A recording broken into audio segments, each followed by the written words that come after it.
Dans cette deuxième partie des techniques chromatographiques, nous allons voir la chromatographie en phase liquide haute performance et la chromatographie d'exclusion.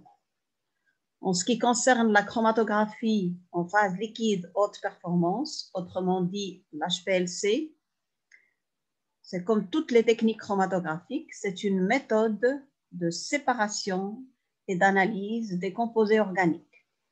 Le mécanisme de séparation, c'est un partage, c'est-à-dire que les composés vont se partager entre la phase mobile qui est liquide et la phase stationnaire. Cette phase stationnaire, ça peut être un film liquide imprégné sur un support. Le support est souvent le gel de silice. Ou ça peut être une phase organique fixée par liaison covalente sur ce support. On parle dans ce cas-là d'une phase greffée. Donc, deux types de chromatographie de partage sont disponibles. On parle de chromatographie de partage en phase normale, c'est-à-dire selon les polarités relatives des phases mobiles et phases stationnaires. On va parler de chromatographie en phase normale et de chromatographie en phase inverse. Et on va voir les deux types de chromatographie pour l'HPLC.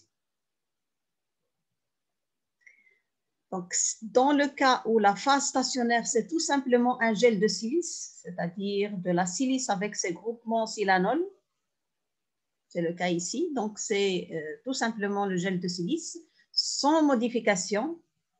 Là, comme vous le voyez, c'est une phase très polaire, c'est-à-dire avec les groupements silanol qui lui confèrent cette polarité.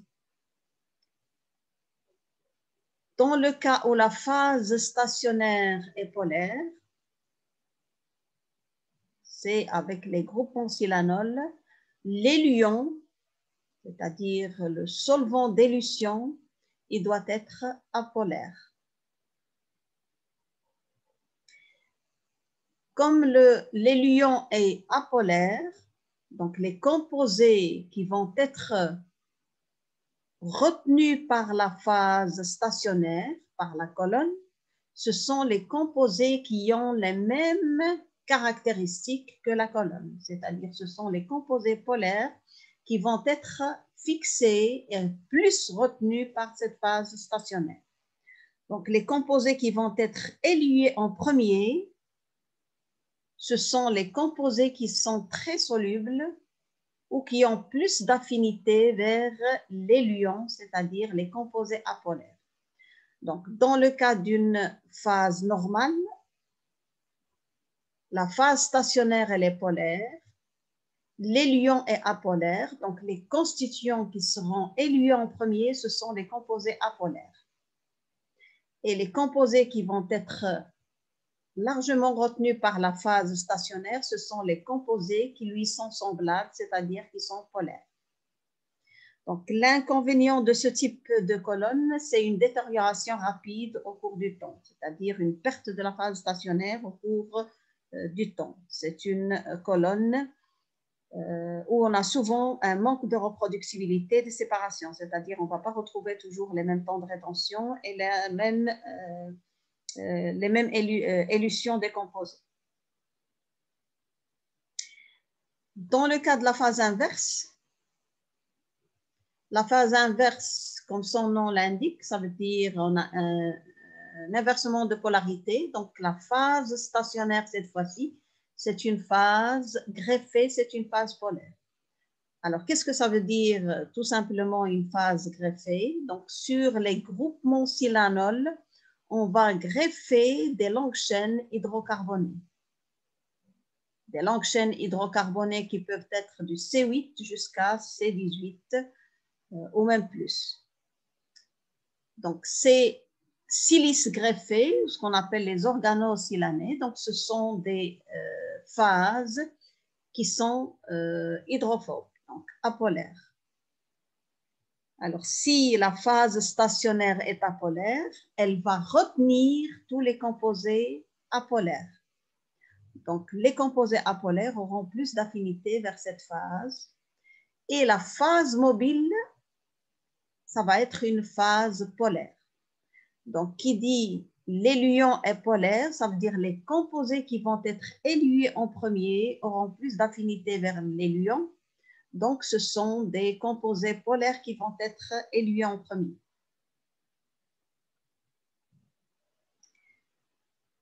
Ce sont des silices greffés avec des chaînes hydrocarbonnées qui peuvent aller de C8 à C18. Donc là, on a déjà vu la nature de la colonne en chromatographie.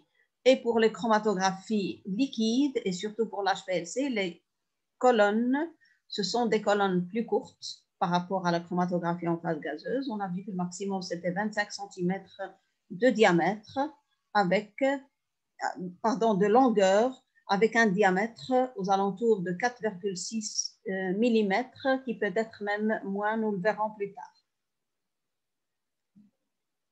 Donc, pour ce type, donc là, on a une perte importante de la polarité de la phase stationnaire, tout simplement parce qu'elle est greffée avec des longues chaînes hydrocarbonées.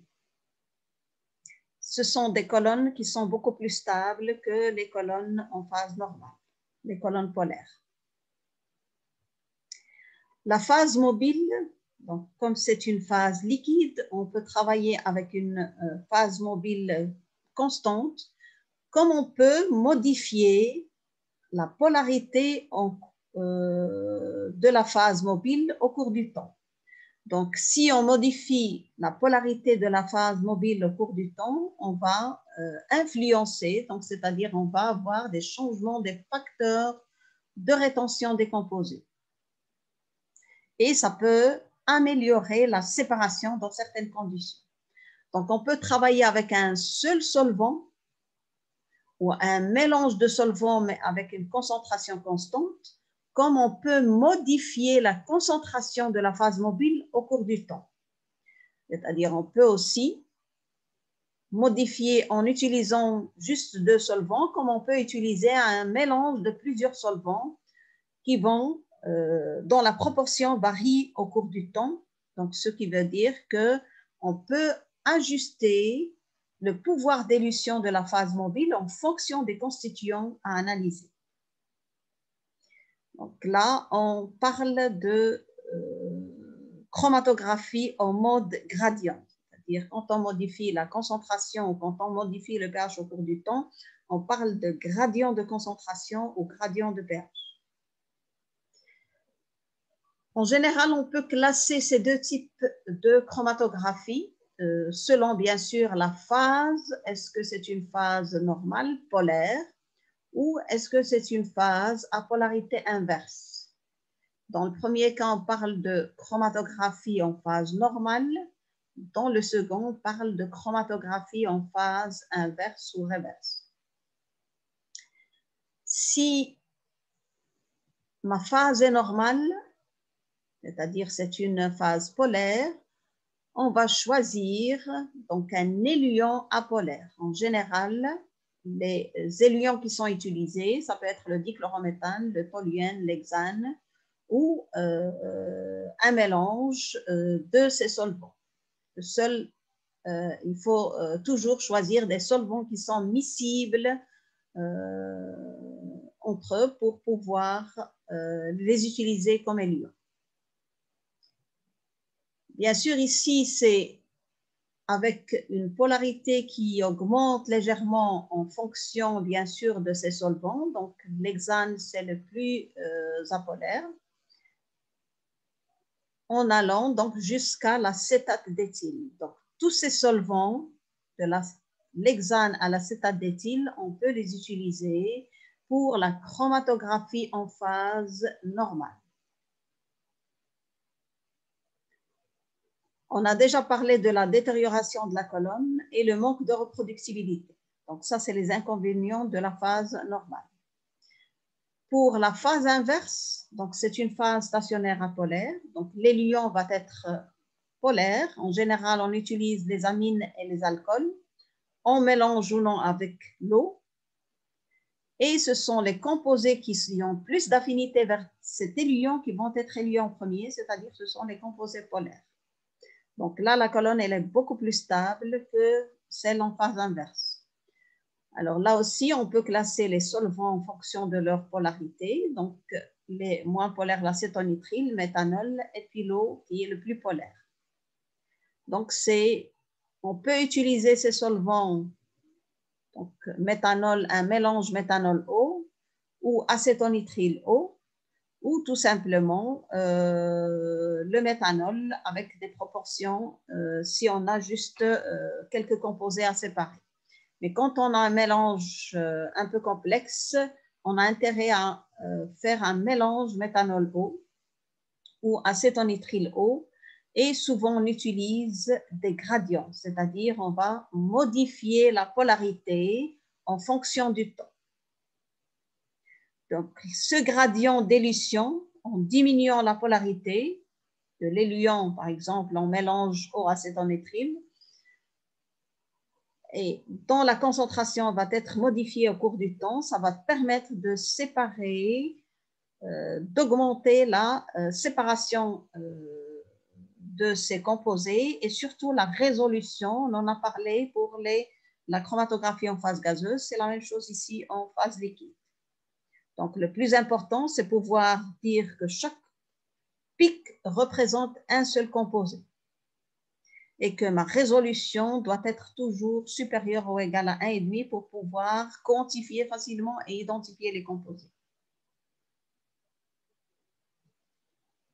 On va voir rapidement un schéma d'un système HPLC.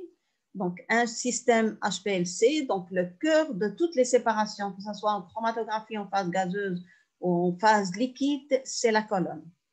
Donc, c'est cette colonne-là, dans cette colonne-là que se fait toutes les séparations. Donc, c'est le choix de la colonne, il est souvent important. Alors, quand on parle de chromatographie en phase liquide, ça veut dire la phase mobile, elle est liquide. Elle doit être pompée jusqu'à ce qu'elle puisse arriver au niveau de la colonne pour entraîner les composés au niveau qui sont injectés. Donc, on peut avoir, comme dans le cas de la chromatographie en phase gazeuse, un injecteur qui peut être un simple injecteur ou un injecteur automatique. Donc, on aura besoin d'un réservoir de solvant ou plusieurs réservoirs de solvant quand on a une pompe qui permet de faire le mélange et de travailler en gradient. On peut avoir plusieurs réservoirs de solvant. La pompe, bien sûr, qui va permettre de pomper le liquide jusqu'à la colonne, mais qui va servir aussi, dans le cas où on travaille en gradient, c'est elle qui va faire le mélange selon la composition choisie. Bien sûr, pour injecter les composés, on a besoin d'un système d'injection, donc c'est un injecteur. On injecte, donc ça veut dire l'ion va entraîner les composés qui sont injectés, il va les entraîner jusqu'à la colonne. Dans la colonne va se faire la séparation, donc la colonne, elle peut être placée dans une enceinte thermostatisée, comme elle peut être à température ambiante. Donc ici, le fait de la mettre dans une enceinte thermostatisée ou pas, elle n'a pas beaucoup plus d'importance par rapport à la chromatographie en phase gazeuse, où là, on se base sur la séparation, c'est-à-dire l'évaporation des molécules pour qu'ils soient entraînés par le gaz. Donc là, on a besoin d'un four. Dans le cas de la chromatographie en phase liquide, on peut avoir un four, donc ici dans lequel on place la colonne, tout simplement pour travailler à température constante, comme on peut la laisser tout simplement à température ambiante. Bien sûr, à la sortie, une fois que les molécules sont séparées, il faut placer un système de reconnaissance, c'est-à-dire un système de détection qui va reconnaître les composés qui vont sortir au fur et à mesure. Donc, avec soit un intégrateur ou tout simplement un système d'acquisition. Donc ici, comme c'est une chromatographie en phase liquide, ça veut dire le liquide qui va passer la solution donc elle va être détectée, donc les constituants vont être détectés, mais ils sont mélangés avec la phase mobile. Donc là, les déchets doivent être récupérés par la suite. Donc là, c'est tout simplement la phase mobile plus les constituants qui ont été séparés. Donc l'avantage de ce système, surtout les systèmes de détection au niveau de la chromatographie en phase liquide, c'est qu'ils ne sont pas destructifs comme le cas de la chromatographie en phase gazeuse. Ça veut dire qu'on peut récupérer les échantillons, bien sûr, à la fin, ou on peut fractionner après donc le passage au niveau du système de détection, on peut fractionner et collecter différentes fractions en fonction de ce qui nous intéresse. Alors là, c'est un système HPLC que nous avons. Donc ici, vous voyez plusieurs modules. Là, c'est tout simplement les réservoirs de solvants. Donc, on peut mélanger jusqu'à 4 solvants en même temps. Comme nous avons vu tout à l'heure, ça, c'est la pompe. Donc, puisque nous avons ici 4 solvants qu'on peut les mélanger en même temps pour travailler en gradient, donc là, c'est une pompe quaternaire. On peut avoir tout simplement une pompe binaire, c'est-à-dire on peut mélanger juste 2 solvants, comme on peut avoir une pompe ternaire. Donc, le cas que nous avons ici, c'est une pompe quaternaire. Donc, comme vous le voyez ici, donc vous avez pour chaque flacon, vous avez un capillaire qui va amener donc le liquide. Ce liquide, il doit être d'abord dégazé. Dégazé, c'est tout simplement pour éliminer tous les gaz dissous qui peuvent perturber la séparation. Donc ici, nous avons un dégazeur sous membrane. Donc un dégazeur sous membrane qui permet d'éliminer tous les gaz dissous. Donc vous voyez ici, les 4 capillaires arrivent jusqu'à la pompe, ils sont là.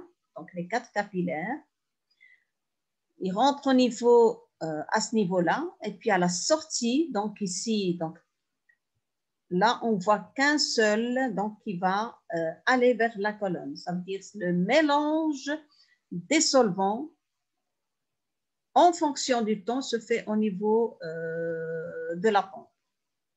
Donc là, selon la proportion choisie, c'est-à-dire du solvant ou du mélange de solvants qu'on a choisi pour l'élion, cet élion va aller, donc il va être acheminé vers l'injecteur, donc qui est là, et tout ce qui est injecté va être entraîné par la phase mobile, il va aller vers la colonne qui est placée.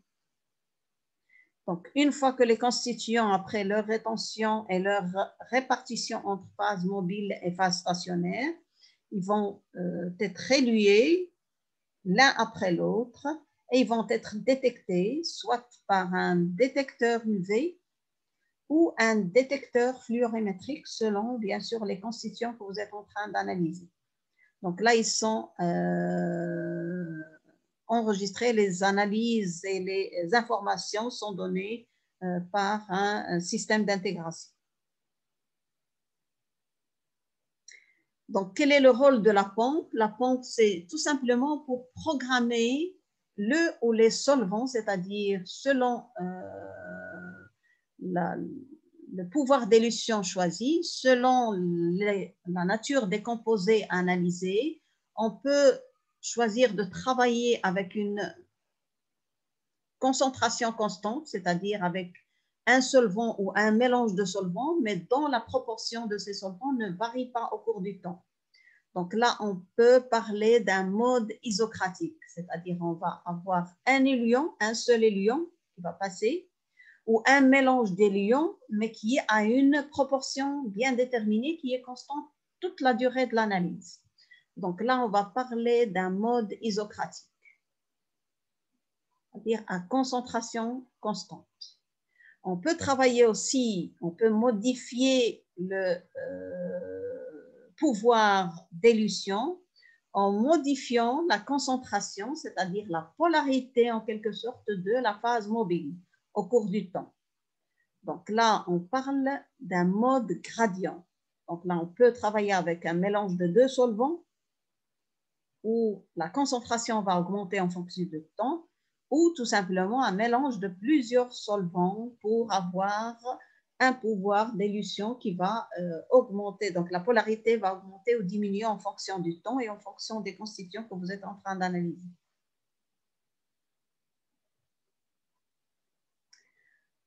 Au niveau d'un système HPLC, bien sûr, on doit injecter l'échantillon. Donc là, le système d'injection, ce n'est pas comme en chromatographie en phase gazeuse où il existe plusieurs systèmes d'injection. En général, on utilise pour l'HPLC, on utilise des boucles d'injection. Alors, des boucles d'injection, l'avantage, c'est qu'on va injecter pratiquement le même volume, ce qui permet d'avoir des résultats reproductibles et c'est très important pour l'analyse, surtout quantitative. Donc, on peut injecter même de l'ordre du microlitre ou des nanolitres pour la nano-HPLC.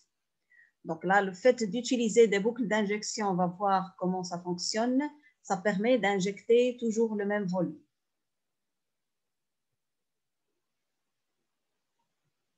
Donc, l'avantage de ces injections répétées, c'est tout simplement d'avoir des résultats qui sont reproductibles.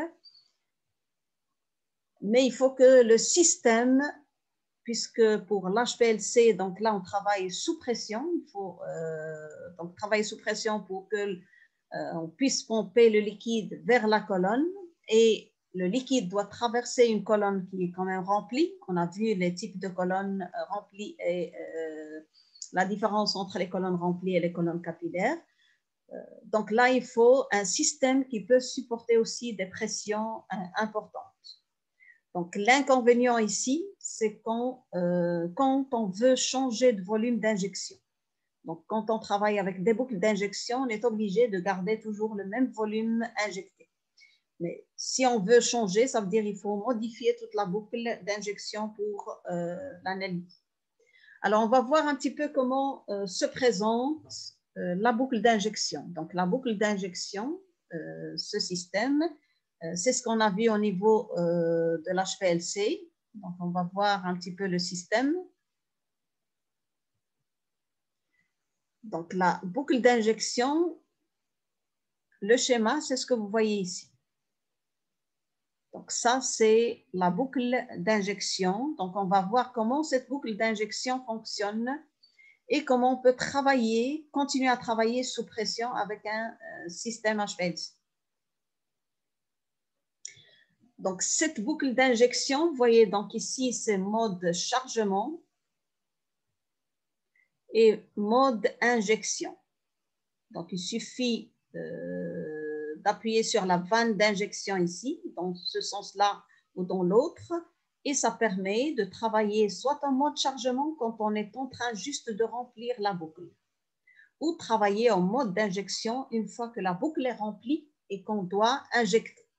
Alors, comment ça fonctionne? Donc, si j'ouvre un petit peu le système à ce niveau-là, là, je vais avoir un rotor, tout simplement. C'est comme un petit cercle. C'est ce qu'on a dessiné ici, avec 6 petits trous, 6 orifices. Ces 6 orifices, ils sont numérotés là derrière. Ils sont numérotés. Et ça permet de travailler en mode chargement, c'est-à-dire au moment où on est en train de travailler, de remplir tout simplement la boucle. Cette boucle, dans ce cas-là, elle est complètement déconnectée du système, c'est-à-dire de la colonne qui est connectée à la pompe. La colonne connectée à la pompe, là, elle est toujours sous pression. Ça veut dire que quand je suis en train de remplir ma boucle, là, le système est entièrement coupé, il n'a aucune connexion avec la colonne. Alors, comment ça fonctionne? C'est tout simplement, quelles que soient les conditions, votre phase mobile, la phase mobile, elle vient, on a vu qu'elle vient de la pompe. La phase mobile, elle doit toujours traverser, donc elle doit toujours passer au niveau de la colonne. Alors, quand si je ramène ma seringue vers cet orifice-là, je suis en train de remplir ma boucle, ça veut dire que je déconnecte ce système. je déconnecte ces deux. Donc, les pores ici, ils n'ont aucun lien et ça me permet de garder la pression au niveau de la colonne. Et là, tout le système d'injection, il reste à pression atmosphérique. Donc, si je remplis ma seringue et je pousse donc le liquide de la seringue vers la boucle, donc il va faire tout simplement ce schéma-là. Il va compléter, donc une fois que ma boucle est remplie, l'excès va sortir par là. C'est-à-dire, j'ai une boucle, par exemple, de 20 microlitres, je peux injecter 40 microlitres. Nous, on injecte un peu plus, donc de façon à nettoyer avec un volume, ça permet de nettoyer la colonne. Et puis, le deuxième volume, c'est ce qui va rester au niveau de la boucle. Donc, ça veut dire, avec ce système, je suis sûre que toute la boucle est remplie. Alors, une fois que cette boucle est remplie, il faut que le liquide qui se trouve au niveau de cette boucle-là passe au niveau de la colonne. Donc, il doit passer à ce niveau-là. Il doit rentrer au niveau de la colonne. Donc, comment on doit faire? Tout simplement, avec cette vanne, au lieu qu'elle soit en mode chargement, on va la pousser vers le mode injection. Alors, quand on pousse la vanne vers le mode injection, qu'est-ce qu'on fait? On va tout simplement connecter avec, là c'est des vannes automatiques, on va tout simplement connecter cet orifice à celui-là. Et là, c'est le mode injection. Si je connecte cet orifice, ça veut dire le liquide qui va venir de la pompe, il va aller chasser donc tout ce qui se trouve dans la boucle et je vais connecter aussi ces deux vannes. Donc, le liquide qui vient, c'est-à-dire mon éluant qui vient de la pompe, il va aller vers la boucle, il va entraîner tout ce qui se trouve dans la boucle, il va le pousser et il va l'amener vers la colonne. Et là, on injecte donc tout ce qui se trouve au niveau de la boucle va être injecté au niveau de la colonne.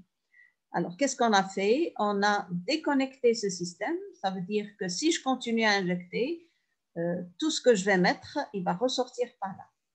Donc là, j'ai déconnecté le système, donc mon système d'injection, il est déconnecté de la colonne à nouveau. Donc, il suffit de déconnecter ces deux vannes. Et là, ça permet de travailler, de remplir la boucle sans modifier la pression et ça permet aussi d'injecter sans modifier la pression. Donc, je répète ici, pour l'injection, avant d'injecter, il faut remplir la boucle. Pour remplir la boucle, je me mets sur la position chargement, c'est-à-dire je pousse la vanne de ce côté-là. Si je la pousse, ça veut dire je déconnecte ce système et tout ce qui va venir, donc ma seringue, je vais la placer à ce niveau-là. Donc, tout ce que je mets au niveau, le liquide qui va venir de la seringue va tout simplement remplir cette boucle d'injection. Et l'excès va repasser. Et l'éluant, il va toujours passer au niveau de ma colonne sans qu'il ait un contact avec ce que je suis en train d'injecter. Alors, la boucle d'injection, c'est ce que vous voyez ici. Donc, c'est cette boucle-là.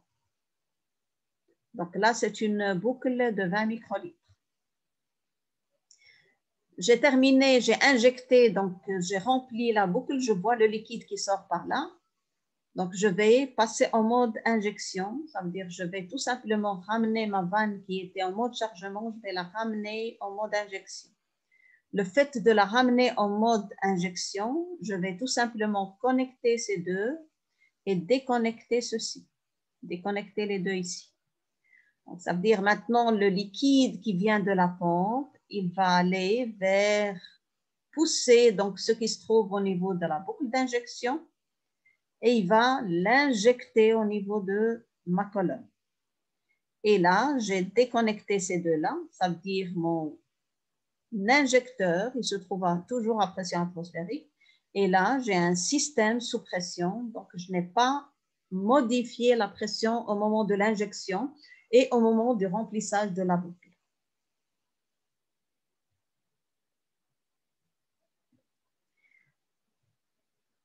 Donc, au niveau de la colonne, donc la composition de la phase mobile, bien sûr, c'est elle qui va déterminer un petit peu l'ordre d'élution des constituants, mais surtout leur partage, donc le partage qui va se faire entre cette phase stationnaire, entre de la colonne et la phase mobile.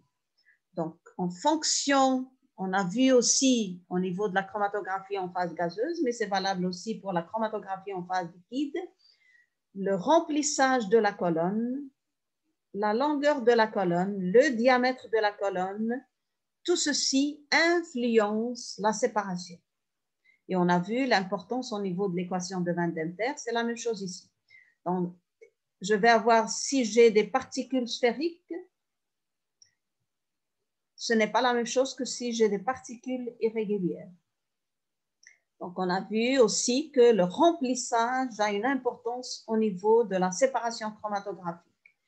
Bien sûr, ce qui est important au niveau de la chromatographie en phase liquide, donc là, on a des colonnes courtes, de l'ordre de 25 cm, ça c'est le maximum, mais on peut travailler même avec des colonnes de quelques centimètres.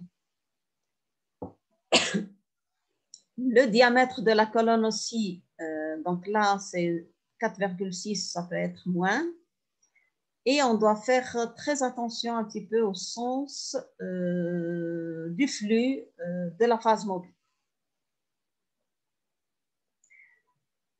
Au niveau de la séparation chromatographique, c'est-à-dire de la théorie chromatographique, que ce soit la théorie cinétique ou moléculaire au niveau de la séparation chromatographique, c'est pratiquement, on a vu qu'au niveau des séparations, sont régis, que ce soit la chromatographie en phase liquide ou la chromatographie en phase gazeuse, ils sont régis par les mêmes phénomènes. Ça veut dire, vous allez retrouver toujours la résolution qui est 1 quart racine de n étant le nombre de plateaux théoriques, alpha moins 1 sur alpha, donc comme alpha est proche de 1, on peut dire c'est alpha moins 1, et K' sur 1 plus K'. Donc on a vu que ces paramètres, ça reflète la rétention des composés au niveau de la phase stationnaire. Le alpha, c'est le degré de sélectivité de séparation des constituants, bien sûr pour deux composés élués l'un après l'autre. Et ceci, c'est les caractéristiques de la colonne, le nombre de plateaux théoriques. Le nombre de plateaux théoriques, c'est L, aussi la longueur sur la hauteur équivalente à un plateau théorique. Autrement dit, pour augmenter la résolution, on a vu qu'on peut augmenter N ou on peut réduire L, la longueur de la colonne, ou réduire la hauteur équivalente à un plateau théorique, c'est-à-dire modifier un petit peu les conditions de rétention. En général, pour une réduction de la longueur de la colonne en HPLC, on verra des exemples en TD. Le fait de réduire à la fois la longueur de la colonne et le diamètre de la colonne ou le diamètre des particules, en même temps, on peut maintenir la résolution si ce n'est pas l'améliorer. On peut réduire le temps d'analyse et réduire aussi l'utilisation des solvants puisqu'on est en chromatographie en phase liquide et l'utilisation des solvants est importante. Donc, plus on augmente le temps d'analyse, plus on va augmenter le volume utilisé du solvant puisque le débit, c'est souvent aux alentours d'1 millilitre par minute. Ça veut dire si vous avez une analyse de 40 minutes, vous allez gaspiller 40 millilitres. Si vous faites une analyse de 10 minutes, donc là, vous n'utilisez que 10 millilitres de solvant, du mélange de solvant. Donc, on peut jouer sur les particularités de la colonne et les dimensions de la colonne ou de la phase donc, du remplissage pour améliorer ou maintenir la résolution et en même temps améliorer la séparation, c'est-à-dire réduire le temps d'analyse et le volume de solvant. Donc, on va voir juste des exemples. Donc là, on voit une colonne de 25 cm, 4,6 mm et 5 microns. Donc là, c'est exactement la colonne que nous avons. Pour l'analyse de ces constituants, donc là, on a une analyse qui peut être réalisée en 30 minutes. Bien sûr, si on utilise un débit d'1 millilitre par minute, ça veut dire qu'on va utiliser 30 millilitres de solvant. 30 millilitres de solvant qui vont aller à la poubelle. Donc, on a vu dans le cas de la chromatographie en phase gazeuse comment je peux calculer le nombre de plateaux théoriques en injectant juste un composé, calculer l'élargissement et le temps de rétention, on peut calculer le nombre de plateaux théoriques. Donc, dans le cas de cette colonne, avec ce mélange, on arrive à un nombre de plateaux théoriques de 20 000. Alors, le nombre de plateaux théoriques dans le cas d'une chromatographie en phase liquide, il est beaucoup plus faible que dans le cas de la chromatographie en phase gazeuse, parce que là, vous avez, pour la chromatographie en phase gazeuse, vous avez des colonnes capillaires. Donc, le nombre de plateaux théoriques est souvent beaucoup plus important. Alors, ça, c'est ce que j'ai pour cette colonne-là. Supposons maintenant que je diminue le diamètre des particules. Je vais travailler avec des particules dont le diamètre est de 3,5 micromètres. Et je diminue en même temps la longueur de la colonne. Au lieu de travailler avec 250 mm, c'est-à-dire 25 cm, je vais travailler avec une longueur de 15 cm. Le diamètre, je garde le même diamètre. Avec ce type, on arrive à réduire donc, le temps d'analyse de 30 minutes à 18 minutes. Ça veut dire si j'ai 18 minutes, 1 millilitre par minute, j'utilise 18 millilitres. Donc, je réduis mon temps d'analyse et mon volume de solvant de 40%, qui est énorme. Maintenant, si je passe, donc, j'utilise le même diamètre des particules, 5 microns, mais j'utilise ces dimensions-là. C'est-à-dire, je vais tout simplement utiliser les mêmes particules que la première colonne, mais je vais utiliser une colonne de 15 cm et 4,6 mm de diamètre. Dans ceci, donc ça veut dire là, je vais avoir 18 minutes. Mais si je passe de cette colonne-là à une colonne où je réduis à la fois donc, la longueur de moitié et je réduis aussi le diamètre des particules, je vais, là, par expérience, on arrive à réduire de moitié le temps d'analyse. Bien sûr, qui dit réduction du temps d'analyse de 50%, le volume de solvant, il suit toujours le même phénomène. Donc là, on va réduire le solvant de 50%. En nombre de plateaux théoriques, pour celle-là, on retrouve 12 000, le nombre de plateaux théoriques, et là 10 000. Donc, en termes d'efficacité de la colonne, parce qu'on a vu que le nombre de plateaux théoriques, ça exprime l'efficacité d'une colonne. L'efficacité de la colonne, elle n'a pas énormément changé. Donc, on a une variation de 9%, mais avec quand même une réduction importante du temps d'analyse et du volume du solvant. Donc, vous voyez, quand on passe de cette colonne-là à celle-là, on arrive quand même à une réduction importante de 30 minutes jusqu'à 9 minutes. Et on peut passer, donc là, effectivement, là, le nombre de plateaux théoriques va être pratiquement de moitié, mais on arrive quand même à une séparation. Si vous avez juste quelques composés, on arrive à une bonne séparation avec ce type de colonne. Donc, vous voyez, quand on modifie à la fois la longueur, le diamètre ou la longueur et le diamètre des particules, on arrive à améliorer la séparation et réduire ou maintenir la séparation et réduire le temps d'analyse et le volume de solvant. Donc, on voit ici juste un exemple avec plusieurs, donc 4 composés. Pour une colonne de 5 microns, donc vous voyez que le dernier composé sort après, le quatrième composé sort à peu près à 10 minutes. Donc, si on réduit le diamètre des particules, il va sortir à, donc le quatrième composé sort à peu près à 6 minutes ici. Si là c'est 5 minutes, donc il va sortir un peu plus que 5 minutes. Donc, on peut modifier juste la nature de la colonne pour améliorer la séparation et réduire le coût de l'analyse et le coût de solvant. Là, c'est un autre type de colonne. Donc là, ce n'est plus des colonnes donc qu'on a utilisées, ce ne sont plus des colonnes C18. Ici, ce sont des colonnes phénylexyle. Tout simplement, donc on greffe des groupements phénylexyle. Là, on travaille avec l'acétonitrile. Donc là, puisqu'on parle d'acétonitrile en milieu aqueux, ça veut dire la colonne, c'est une colonne quand même apolaire. Alors là, on travaille avec un débit d'1 millilitre et demi, avec un pH tampon de 2,4. Donc là, on arrive, si on modifie, donc là, je regarde juste les caractéristiques de la colonne. La première séparation, donc on voit là plusieurs composés qui ont été séparés. Donc là, ce sont souvent des composés pharmaceutiques. Donc,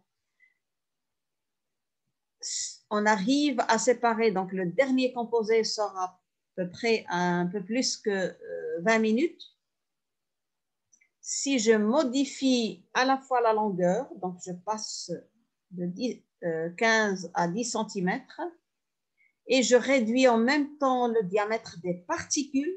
Donc, je ne modifie pas le diamètre de la colonne, mais je modifie le diamètre des particules. Mon dernier composé, il sort à moins de 15 minutes. Si je réduis davantage ma colonne, donc la longueur, donc là je réduis à 5, ça veut dire de là à là je réduis d'un tiers, avec le diamètre des particules donc, qui passe de 3,5 à 1,8, là je réduis pratiquement de moitié le temps d'analyse. Donc là je suis à 7,5 au lieu de un peu moins que 15.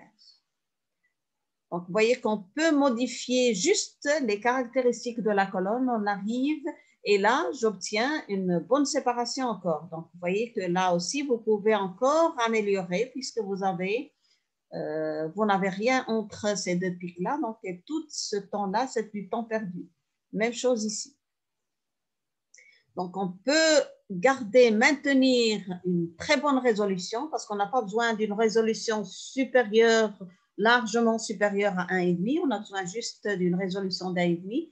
Donc, on peut maintenir la résolution et diminuer le temps d'analyse. Si je diminue le temps d'analyse, je diminue aussi le volume du solvant.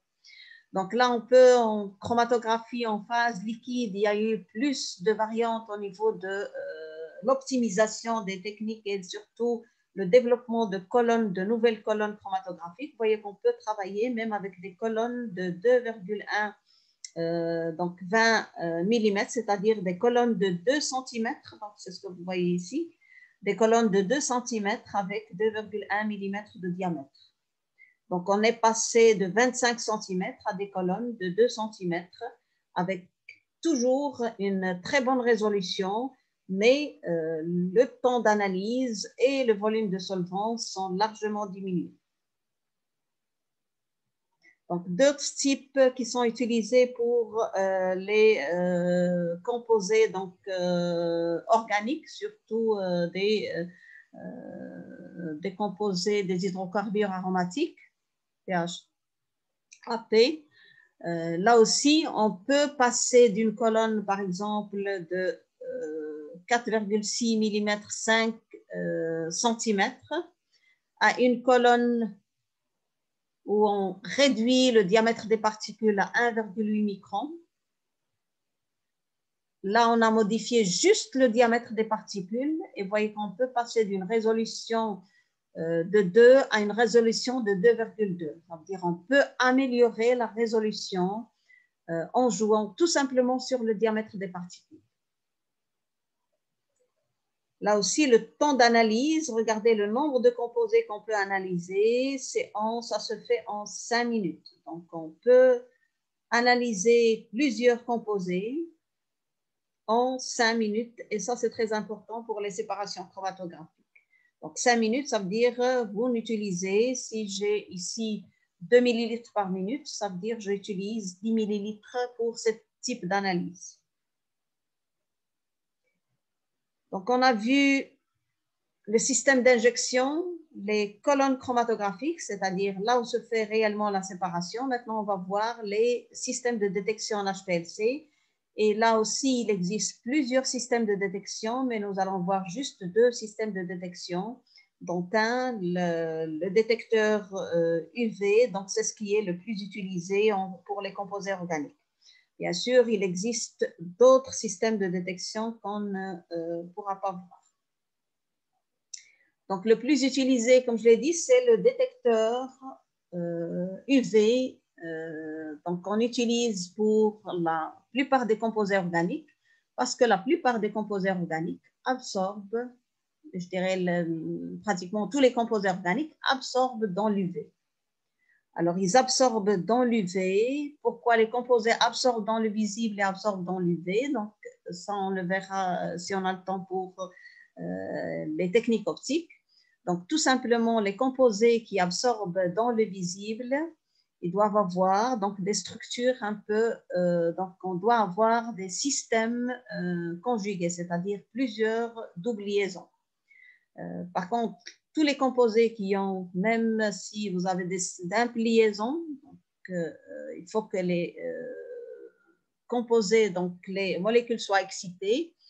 Et dans le cas des simples liaisons, pour passer de l'état fondamental à l'état excité, il faut énormément d'énergie, donc pour qu'il passe d'un état à un autre.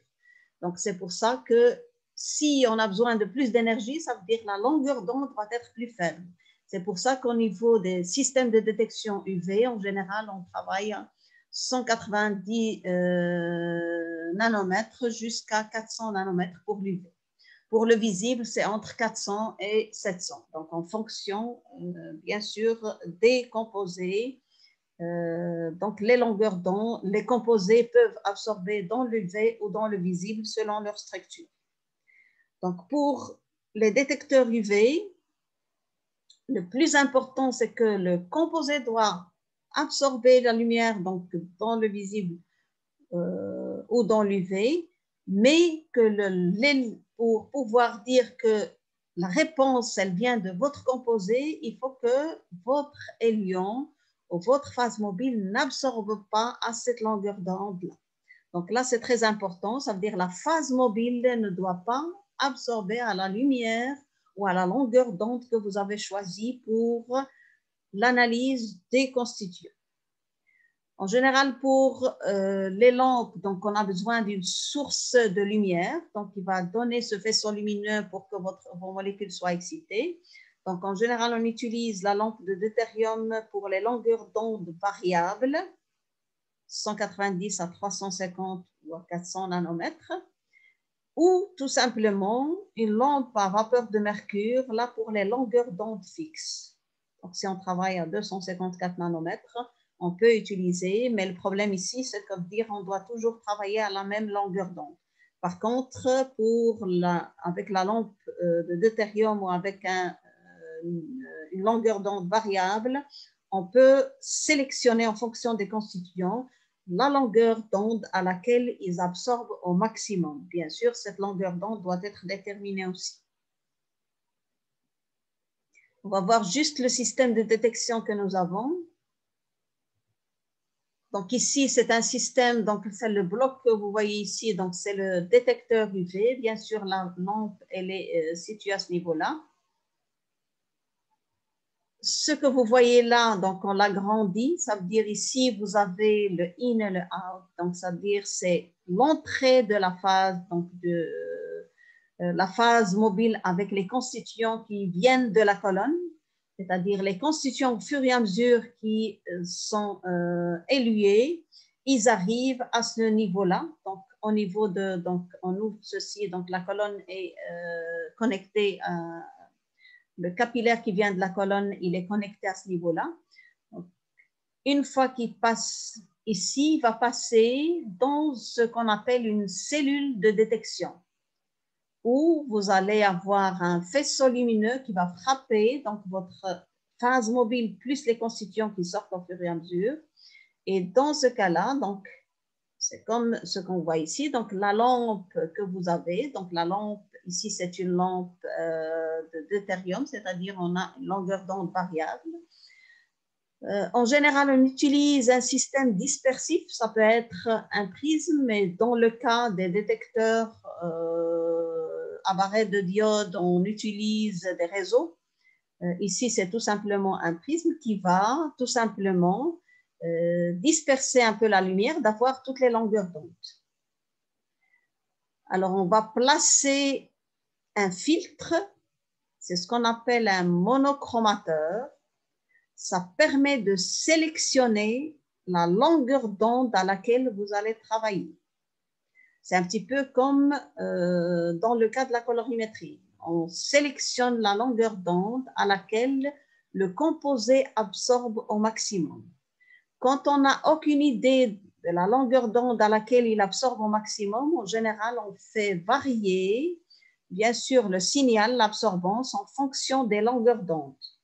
Et on va regarder l'absorbance maximale, à quelle longueur d'onde il va absorber au maximum. Et c'est cette longueur d'onde qu'on va fixer pour tout simplement améliorer la réponse. Donc, une fois qu'on a la source de lumière, le faisceau lumineux va arriver au niveau du prisme, donc on va avoir une dispersion de la lumière. On fixe la longueur d'onde, ça veut dire qu'il n'y a que la longueur qui correspond, donc la lumière qui correspond, ou le faisceau qui correspond à cette longueur d'onde-là qui va passer. Et c'est pour ça qu'on parle d'un monochromateur, ça veut dire une couleur donnée qui va passer.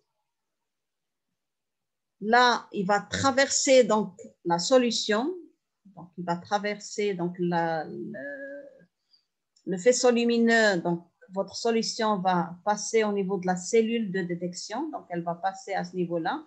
On a le faisceau lumineux qui va traverser cette solution, donc une partie va être absorbée et le rapport entre ce qui est absorbé et ce qui n'est pas absorbé va être sous forme d'absorbance ou de transmittance. Et ça va être donné, donc l'absorbance en fonction du temps, on va avoir un pic chromatographique. Alors, un pic chromatographique, pourquoi on n'a pas une seule valeur? On l'a vu, ça ne vient pas de votre système de détection, mais le pic chromatographique vient de votre colonne. Tout simplement parce que les constituants, quand ils sont séparés, votre composé ne va pas sortir en une seule fois, puisque selon cette répartition entre phase mobile et phase stationnaire, vous allez avoir des molécules qui vont sortir en fonction du temps. Et selon cette distribution chromatographique, ce pic chromatographique qu'on a vu pour les séparations. Donc, votre système d'acquisition va tracer, bien sûr, la longueur, donc l'absorbance en fonction du temps, et il va vous donner ce pic chromatographique. Donc, chaque composé va être caractérisé, comme ce qu'on a vu pour la chromatographie en phase gazeuse, par un pic chromatographique. Dans la projection du sommet, vous donnera le temps de rétention du composé en question. Donc là, c'est le système, c'est-à-dire là, la sensibilité optimale est obtenue en utilisant bien sûr le détecteur à la longueur d'onde où le composé absorbe au maximum. C'est pour ça qu'il faut, si vous ne connaissez pas la longueur d'onde de votre composé, vous avez intérêt à la déterminer avant. Et on parle toujours de fixer la longueur d'onde, lambda max, c'est-à-dire votre système il sera plus efficace si vous travaillez à cette longueur d'onde.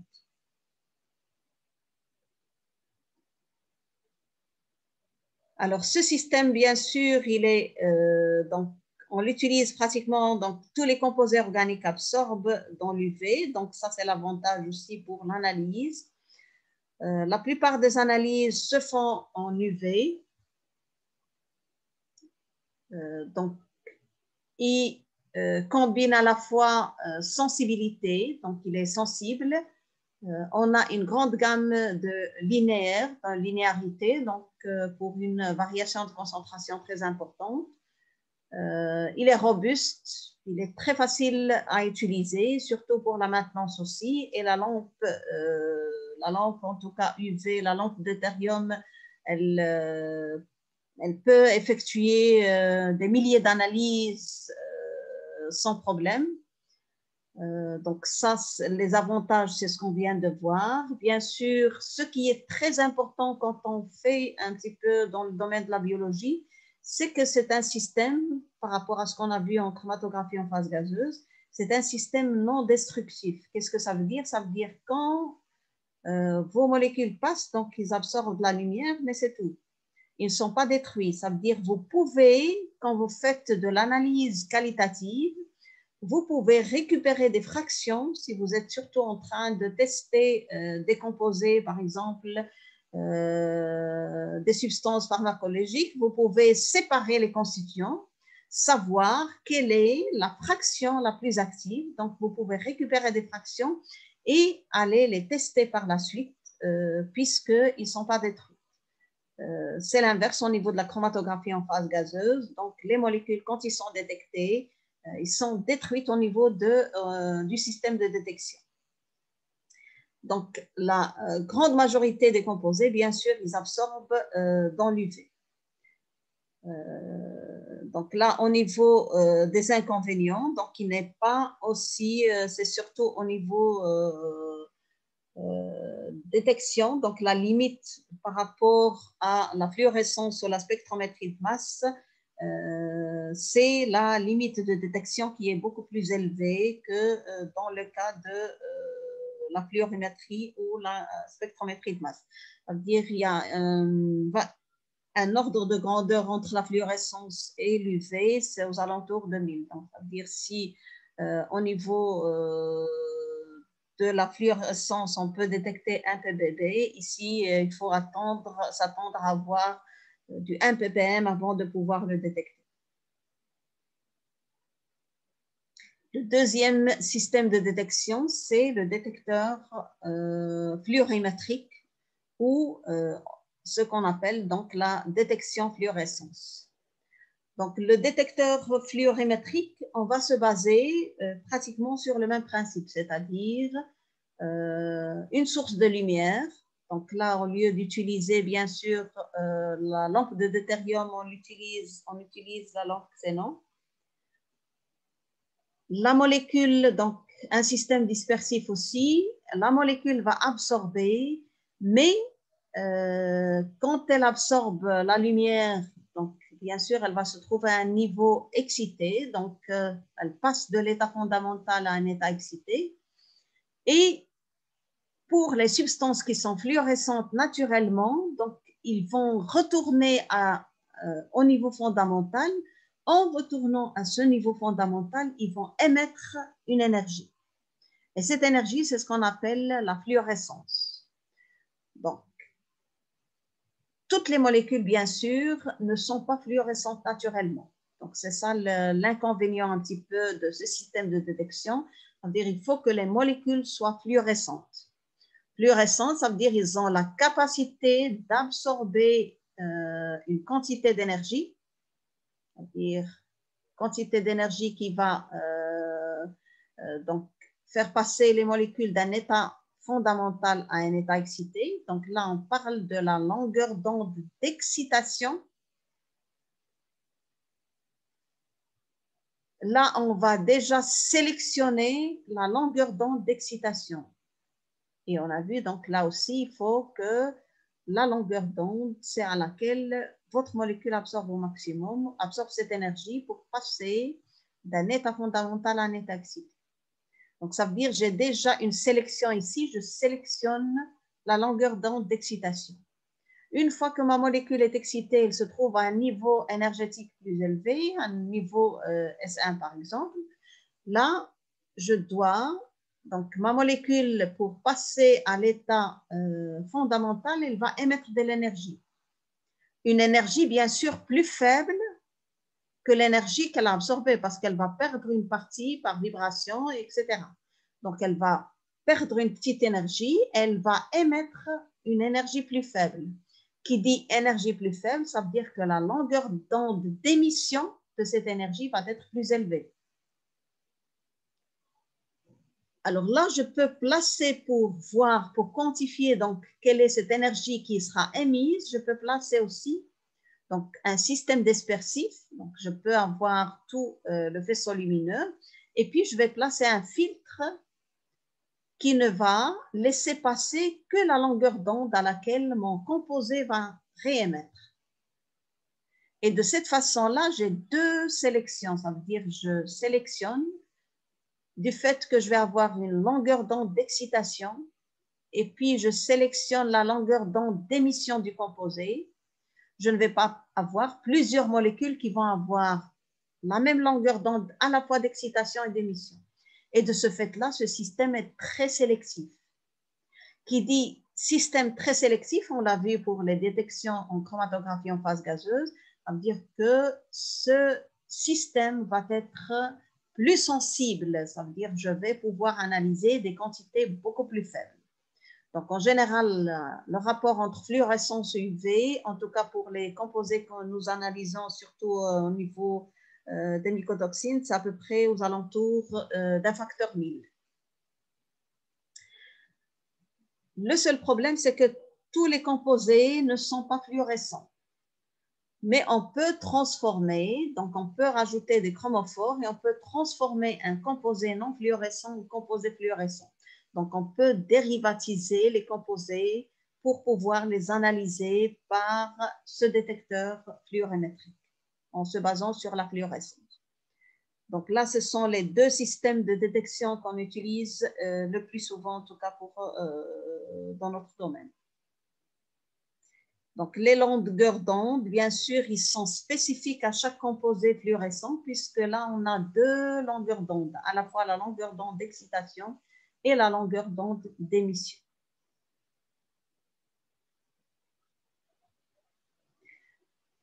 Les avantages, bien sûr, c'est la sensibilité par rapport à l'UV, donc on peut l'utiliser dans la recherche de traces. Il est sélectif. Bien sûr, on va avoir un faible bruit de fond puisqu'il est sélectif, donc tout ce qui est composé non fluorescent, on ne peut pas les détecter. C'est une technique aussi simple, non destructive, en tout cas pour la plupart des détecteurs en chromatographie en phase liquide, ils sont non destructifs. Donc, ça veut dire qu'on peut récupérer l'échantillon par la suite. L'inconvénient, c'est qu'il y a très peu de composés qui sont fluorescents naturellement, donc on a besoin de dérivatiser.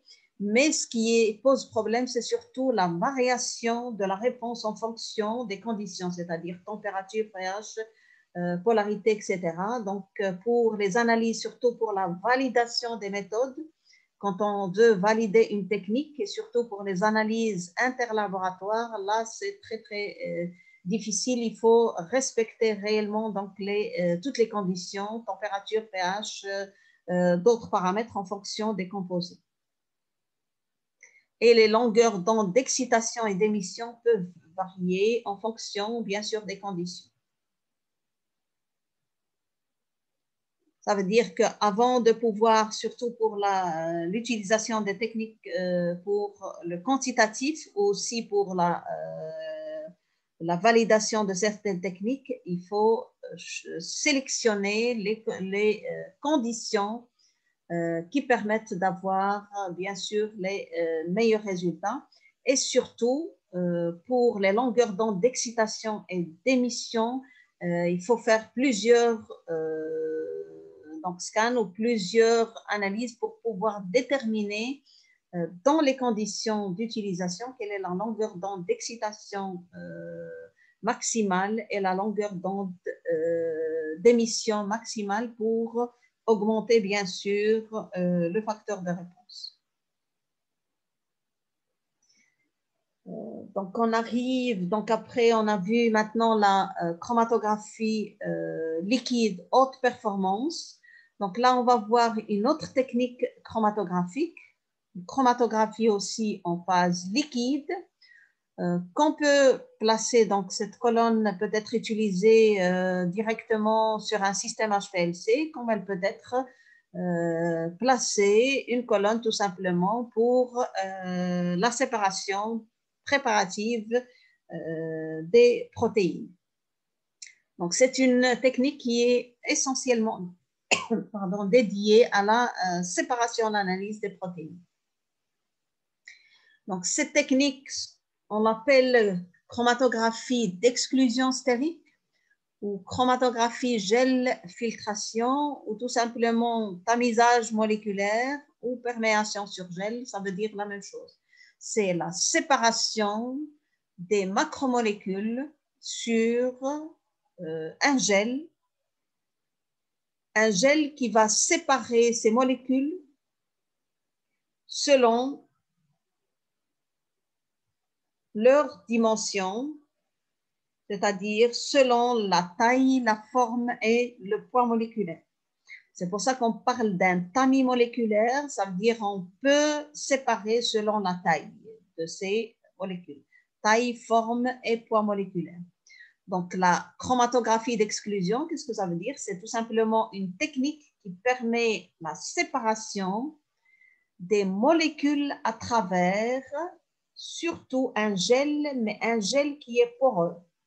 Qu'est-ce que ça veut dire un gel poreux? Ça veut dire qu'il a des pores à travers lesquels vont passer des molécules, ils vont être retenus par ces pores. Donc, en fonction du poids moléculaire de la protéine, en fonction des caractéristiques des paramètres physico-chimiques, les molécules vont se séparer en fonction de la taille, de la forme et du poids moléculaire, c'est-à-dire c'est plus les dimensions des molécules. Alors, chromatographie, ça veut dire que vous avez toujours une phase mobile et une phase stationnaire. Donc, la phase mobile, puisque c'est une chromatographie en phase liquide, la phase mobile, elle est liquide. La phase stationnaire ici, elle est constituée des billes de polysaccharides gonflés dans le solvant, c'est tout simplement, on forme un gel. Donc, ce sont des billes de gel à base de polysaccharides qui peut être de type céphadex ou cépharose.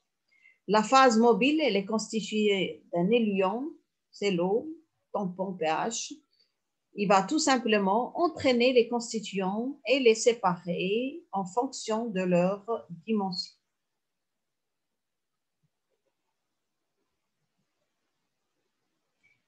Alors là, c'est juste un petit peu un schéma. Donc, ça, vous allez retrouver sur le net ce type de schéma. Donc, ça vient du net. Comment se fait donc première des choses, c'est la préparation du gel. Donc, on prépare la proportion du polysaccharide qu'on va mélanger, donc on fait gonfler dans l'eau dans un tampon. Et puis, on va le couler au niveau de la colonne. Alors, les billes de gel se forment. Si on regarde, on va voir des billes de gel. Et là, au niveau de la colonne, on va avoir les billes de gel. Bien sûr, on va avoir donc à l'extérieur des billes, et ces billes sont caractérisées par ce qu'on appelle des pores. Des pores, c'est tout simplement